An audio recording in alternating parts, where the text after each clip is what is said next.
açyan bir bar, şeytanı haçta yengen bir bar. Inha gökte onun sağında, bana pek nur saçyan bir bar.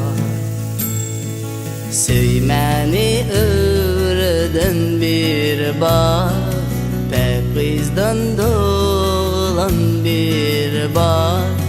Ehli günahlarımı bağışla, kızgın kucak açan bir bar.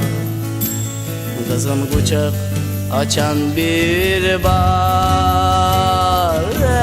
Elim sırrın bileyen bir bar, sevgi bilen bakan bir bar. Ganimen üçün akan bir bar. İsa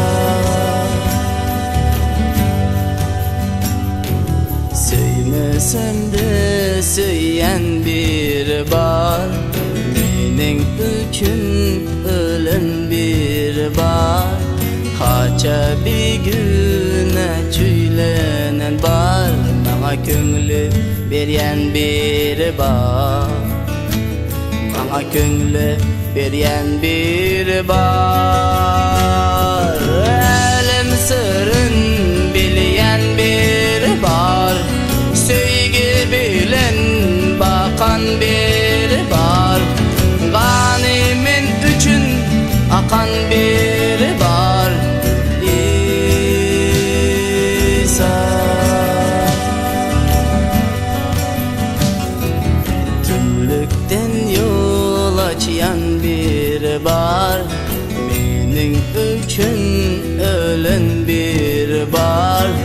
Ehli günahlarımı bağışla, kızgın kucak açan bir bar.